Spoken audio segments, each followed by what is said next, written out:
regarding at 3 hospitals. p.m.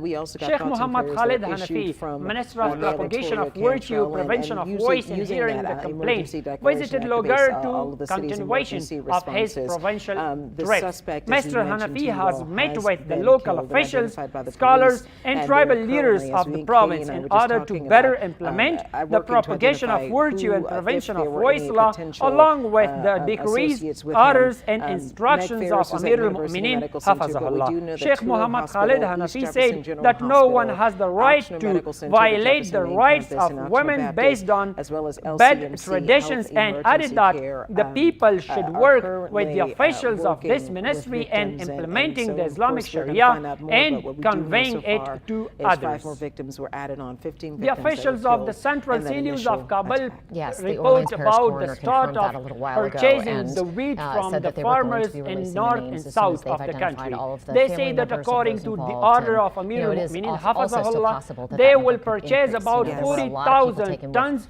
of wheat in the provinces and deliver it to the market at fair cost when needed. On the other hand, the National Statistics and Information Institution says that 4.83 million metric tons of wheat were produced in 1403, which shows a 10% increase compared to last year. More details floating on social media video that we can't show. The officials of Kabul Central Silos say that, based on the decree of Amir al-Mu'minin Hafazahullah, they have started purchasing extra wheat of the farmers in the center and provinces of the country. Officials add that the purpose of purchasing the extra wheat is to support the farmers, and so far, they have collected around 1,500 tons of wheat in the last 20 days. And the people who were the just Islamic inches Emirate away, of Afghanistan there were is many currently people who were just purchasing literally inches about away from losing their 40,000 tons lives. of wheat So in the north it's a and traumatic south event, and I know that there are to probably many encourage people right now farmers to sell their who wheat. don't want to talk The part of Kabul about this, CLU which is is I completely 18,000 tons, understand, which has especially been if you were being out there, but, collected for about this is something that we're 15 gonna be or talking 20 about, though, for a long days. time. And so Yes, far, absolutely. we have collected You know, there about are GoFundMe pages that are being 1,500 set up. tons, They're popping which up of continues people who every day. say their loved ones were At the same victims in time, this attack. the We're National working to Statistics and confirm Information those, and then Agency we'll bring says you those that in additional, 1403, numbers 2.12 to hectares of be land under confirmed. cultivation But, produced as we know, there are 4.83 million 15 metric people who were tons of killed in wheat, this attack which overnight, shows a and, 10% just a increase horrible, compared to the horrible way last to year, start and most of it was 2025. In addition planted to on that, we're trying wetlands. to keep tabs on the دسای investigation. معلومات ملی There در is سوال a صدري In کال current year investigation going on 1403, with the Department international of significance Statistics and that's Information happening in our determined backyard right to now. We've heard cultivate from areas both my law of wheat enforcement and the sources. Mike country Perlstein through reported the analysis that his law of enforcement satellite sources are telling him it is images, absolutely all data hands on and deck, remote that they sensing are technology. pulling According all the to our stops in order data, to try and not only figure out what 4.83 led to million this attack metric today, tons but of wheat who the were other people produced are in the that they country believe were in the year involved and where they 1403. are. According and to how they these can get them numbers, into custody. there has been a 10% also, at the same increase time, in there was an wheat attack in Las production in Vegas the today. country A cyber truck compared pulled to up in last front year. of Trump's hotel there and exploded. According to the estimation of And, Afghanistan's population, so that's about also under 6.82 investigation by million the metric FBI. tons of So, wheat is needed in makes the you wonder country, if there which may shows be a any decrease of connection about there. 2 The million sheriff metric there tons considering mentioned the production today's of wheat events in New Orleans in his news 1403. conference.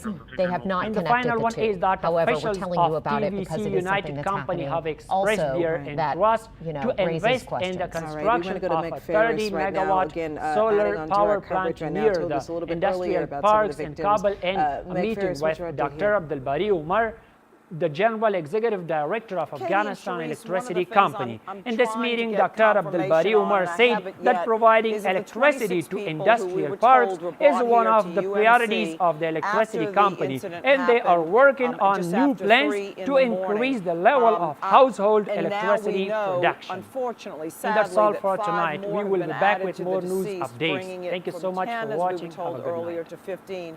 I'm trying to get confirmation. Does that bring down now the people who are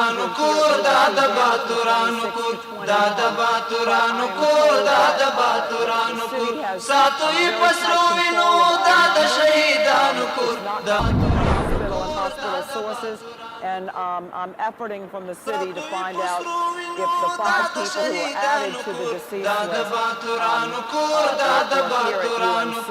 It's noisy because the helicopter is right behind us, but there are also 4 corridors, 4 to Oxford, Baptist, and 1 to Tulane, but presumably Good evening, everyone. This is good to have you with us.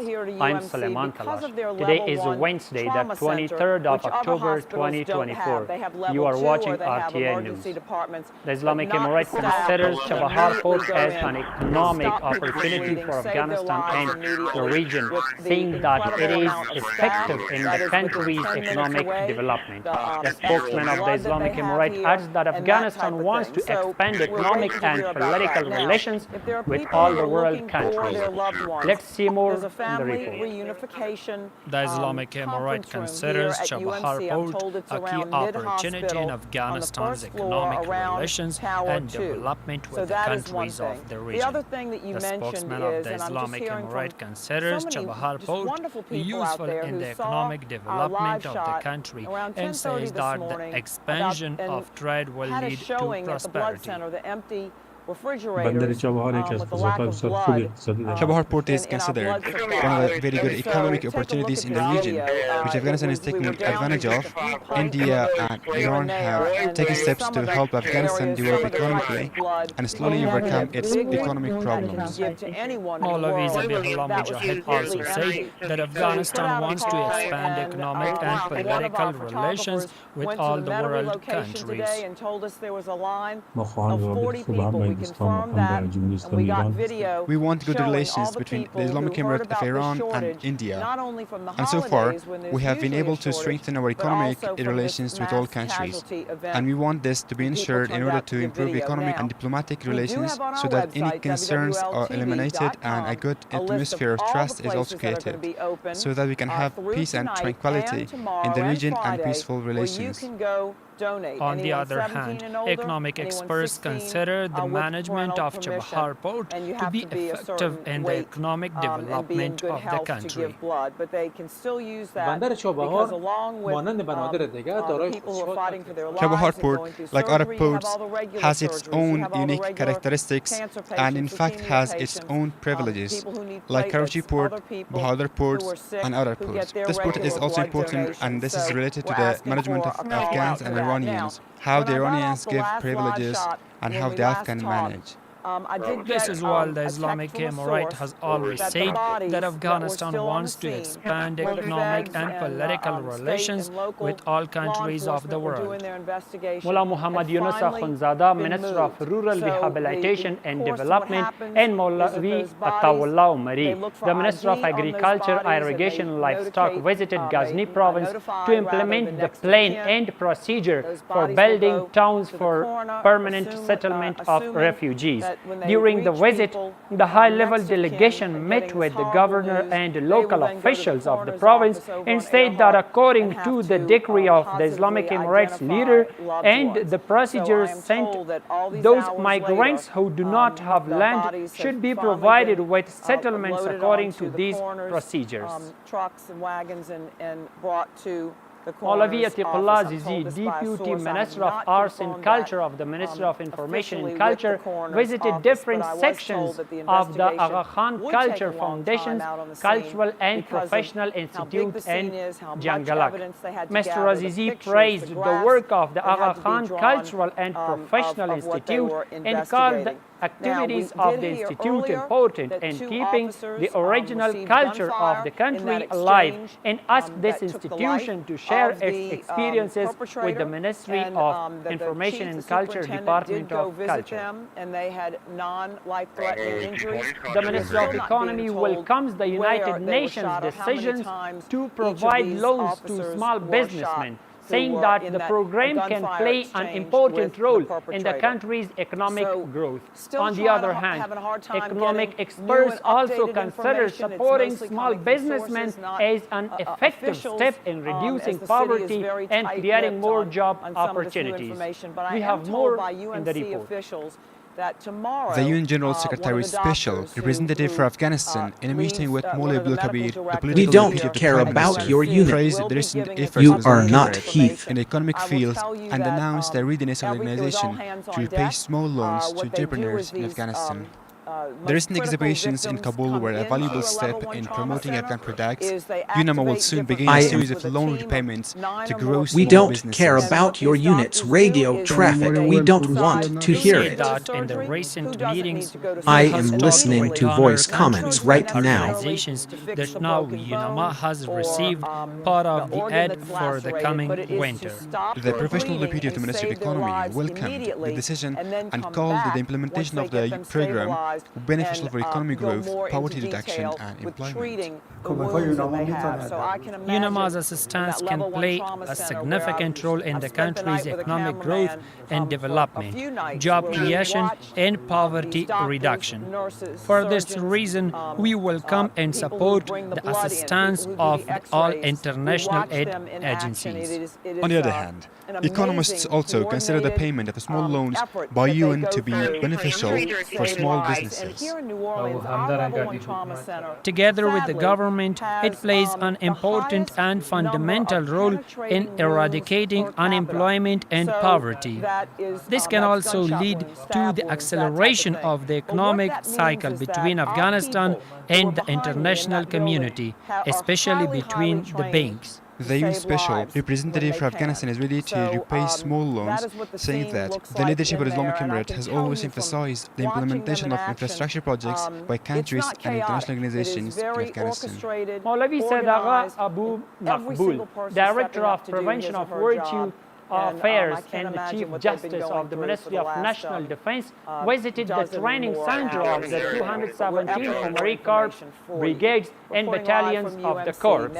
In this visit, the Director of the Prevention of Virtue Affairs told the Mujahideen to adopt good morals, obey their leaders, and use good behavior with the people. You're absolutely right. I can't imagine the what they've been going through in the last Comprehensive Cancer Center of Kabul Medical University, Al-Yabat Teaching Hospital, in cooperation with Canadian doctors and specialists, to 500 health workers of anesthesia, surgery, internal and nursing departments of the teaching hospitals of Kabul Medical University in order to increase the capacity of symposium on digestive system cancers was organized.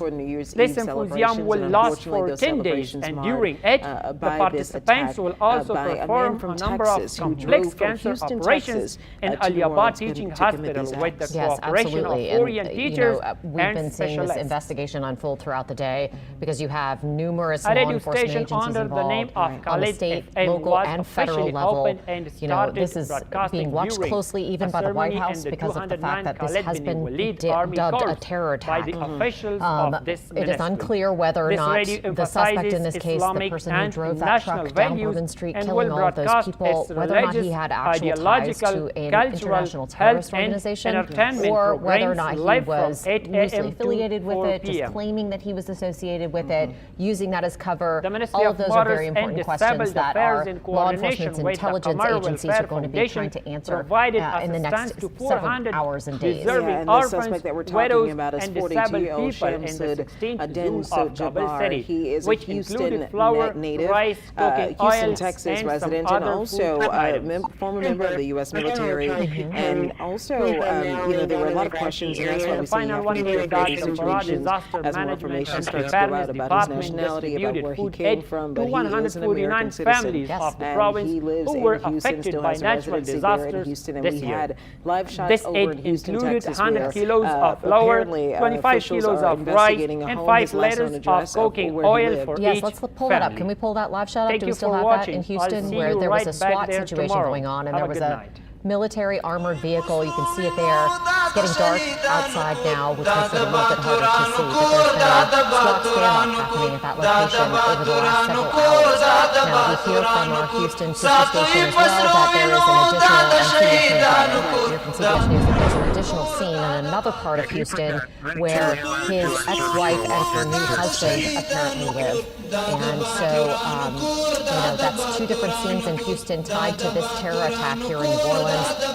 Begs the question what they're looking for, who the people are who may be inside there, and whether or not anyone has come out of that property. Good evening. This is as we heard from David Hammer earlier, it appears there's a main house on that property, and then there's a sort of a grouping of trailers also on the property. How those are all linked to the main house and how those are all linked to Mr. Jabbar, we don't know. We still have a lot of unanswered questions about that. Another thing that we don't know right now, there's another scene that is still active. There's on Mandeville Street. We've had reporters out there all morning long and going into the evening hours.